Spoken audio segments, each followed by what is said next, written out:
नमस्कार, मी राजेंद्र तिडके आणि आपण पाहत आहात युवा दर्पण लाईव्ह। सुरुवातीला पाहूयात आजच्या ठळक घडामोडी। नरसापूर प्रकरण, आरोपीचा न्यायालयात निर्लज्जपणा, बचावासाठी किरकोळ भांडणातून गोवल्याचा बनाव, तर 7 मे पर्यंत पोलीस कोठडी। नरसापूर पीडितेच्या वडिलांशी दोनदा संवाद साधला, लोकांचा रोष स्वाभाविक। मुख्यमंत्री फडणवीस। मावळमध्ये पवना नदीत पुण्याच्या 3 मित्रांचा बुडून मृत्यू, पोहण्याचा मोह जीवावर बेतला।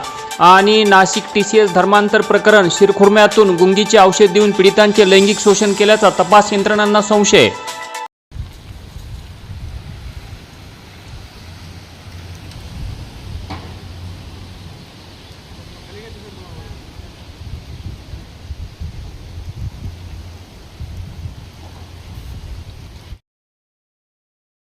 आणि आता बातमीपत्र बीड जिल्ह्याचं आणि राज्यातील इतर घडामोडींचं सविस्तर। बीड येथील छत्रपती संभाजी महाराज क्रीडांगणावर दिनांक 1 मे ते 5 मे दरम्यान भरविण्यात येणाऱ्या कृषी प्रदर्शनाच्या मोठ्या थाटामाटात राजकीय पुढाऱ्यांच्या हस्ते उद्घाटन सोहळा पार पडला। महाराष्ट्र शासन कृषी विभाग आणि कृषी विकास प्रतिष्ठान गेवराई यांच्या संयुक्त विद्यमाने आयोजित सदर कृषी प्रदर्शनाची सुरुवातीपासूनच मोठमोठ्या जाहिरातीद्वारे मुख्य आकर्षण म्हणून दक्षिण अमेरिकेतील 5.5 फुटी इग्वाना जातीच्या सरड्याची दर्शनी भागात मोठमोठे होर्डिंग्ज लावून जाहिरातबाजी करण्यात आली।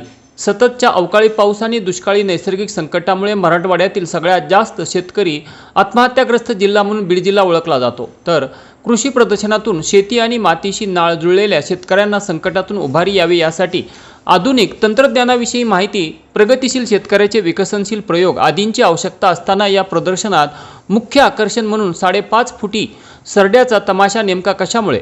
सरकार शेळी अथवा कुक्कुटपालन याप्रमाणे सरडे पालनासाठी अनुदान देणार आहे काय?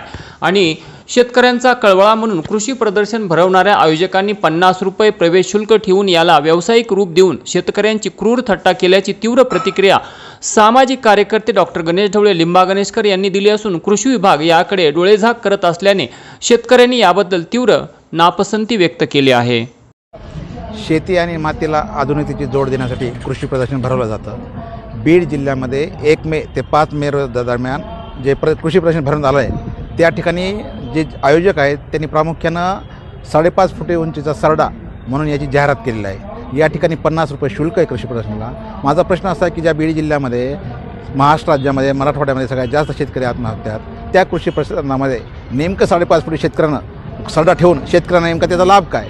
आणि जे कृषी प्रदर्शन आयोजित करत असताना प्रशासकीय यंत्रणा जे अनुदान देतं त्यांनी याविषयी विचार केला का नाही? हा केवळ शेतकऱ्यांना वेड्यात काढण्याचा प्रकार आहे का? शेतकऱ्यांना सरडा पालन करण्याविषयी सरकार अनुदान देणार आहे का? हा आम्हाला पडलेला प्रश्न आहे। केज तालुक्यातील इसुपोडगाव पोलीस ठाण्याच्या हद्दीतील एका गावात माणुसकीला काळीमा फासणारी घटना उघडकीस आली असून एका 50 वर्षीय आजोबाने स्वतःच्या 3 वर्षीय चिमुरड्या नातीवर लैंगिक अत्याचार केल्याचा अत्यंत धक्कादायक आणि संतापजनक प्रकार समोर आलाय। केज तालुक्यातील इसुपोडगाव पोलीस ठाण्याच्या हद्दीतील एक विवाहित तरुणी ही तिच्या माहेरी आलेली असता त्या विवाहितेच्या वडिलांनी स्वतःच्या मुलीच्या 3 वर्षे वयाच्या चिमुरडीवर लैंगिक अत्याचार केला। ही घटना दिनांक 16 ते 25 एप्रिल 2026 दरम्यान वारंवार घडली। चिमुकलीने तिला त्रास होऊ लागल्याने हा प्रकार आपल्या आईला सांगितला। त्यानंतर त्या विवाहित मुलीने तिच्या मुलीवर झालेल्या अत्याचाराच्या तक्रारीवरून इसुपोडगाव पोलीस ठाण्यात पोक्सो अंतर्गत गुन्हा दाखल करण्यात आला आहे। गुन्हा दाखल होताच पिंक पथकाचे PSI प्रकाश शेळके यांनी दिनांक 1 मे रोजी नराधम आजोबाला ताब्यात घेतले आहे। त्याला न्यायालयासमोर हजर केले असता न्यायालयाने त्याला पोलीस कोठडी सुनावण्यात आली आहे। पुणे जिल्ह्यातील नरसापूर येथील घटना ताजी असतानाच आता बीड जिल्ह्यातील या घटनेने सर्वत्र संताप व्यक्त केला जात आहे। दिनांक 3/9/2025 ते 6/9/2025 दरम्यान उद्धव तुकाराम शिंदे वय 50 वर्षे आणि त्यांची पत्नी संगीता शिंदे हे पुण्याहून त्यांचे नातेवाईक सविता विष्णू कोंडिबा वाजे यांना भेटण्यासाठी गेवराई पोलीस ठाणे हद्दीतील पांढरवाडी येथे आले असता उद्धव शिंदे आणि त्यांच्या पत्नीमध्ये दिनांक 6/9/2025 रोजी जोरदार भांडण झाले। उद्धव शिंदे हा नेहमीच पत्नीला त्रास देत असल्यामुळे संगीता शिंदे हिने तिची बहीण सविता व भाऊजी विष्णू वाजे यांच्या मदतीने उद्धव शिंदे यांचा गळा आवळून खून करून उद्धव शिंदे यांचे प्रेत एका गोणीत भरून विष्णू वाजे आणि त्यांच्या 2 अल्पवयीन मुलांची मदतीने शहागड येथील पुलावरून गोदावरी नदी पात्रात टाकून दिले। मैताची मोटरसायकल देखील गोदावरी नदी पात्रात त्याच ठिकाणी टाकून दिली। परंतु आपले बिंग फुटू नये म्हणून मैताची पत्नी संगीता उद्धव शिंदे हिने सिंहगड पोलीस ठाणे पुणे आयुक्तालय येथे नवरा हरवल्याबद्दल तक्रार दाखल केली।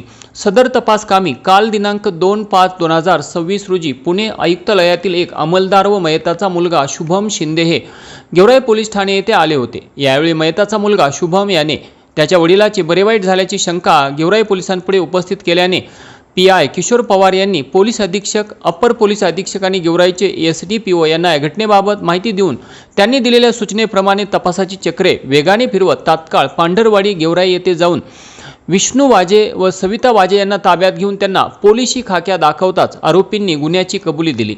आरोपी संगीता उद्धव शिंदे हिला नरे पोलीस ठाणे पुणे येथील पथकाकडून ताब्यात घेण्यात आले आहे।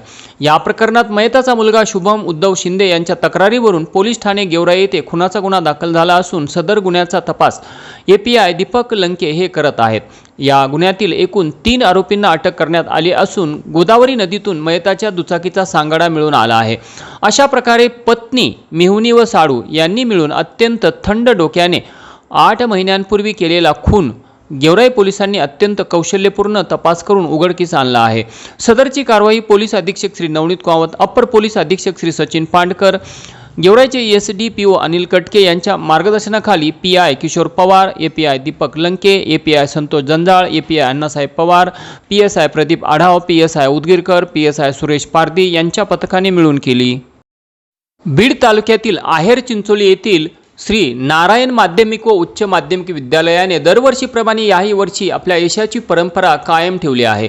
तर विज्ञान शाखेचा निकाल 100% लागला असून 195 पैकी 39 विद्यार्थी विशेष प्रावीण्यासह तर प्रथम श्रेणीत 127 विद्यार्थी उत्तीर्ण झाले आहेत। विज्ञान शाखेतून प्रथम क्रमांक अनुष्का बाळासाहेब पिंगळे, द्वितीय यश दिलीप काळे तर तृतीय क्रमांक ऋतुजा उद्धव सोनवणे व कृष्णा राजाभाऊ ठोसर यांनी मिळवला आहे। तसेच कला शाखेचा निकाल एकूण 84.84% एवढा लागला असून प्रथम क्रमांक कुमारी चित्ताडे तनुजा अभिमन्यू, द्वितीय कुमारी पगारिया ईशा अभिजित तर तृतीय क्रमांक कुमारी खांडेकर सिद्धी लक्ष्मण यांनी मिळवला।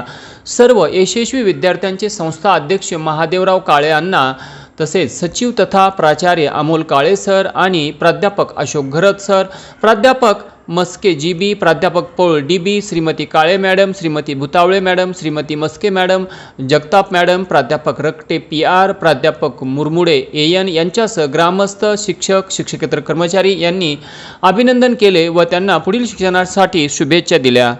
आणि याचबरोबर आजचं बातमीपत्र संपलं। उद्या पुन्हा भेटू काही नव्या आणि ताज्या घडामोडींसह। तोपर्यंत पाहत राहा युवा दर्पण लाईव्ह चॅनल, लाईक करा, सबस्क्राईब करा आणि खाली दिलेल्या बेल आयकॉनला प्रेस करा। तोपर्यंत नमस्कार।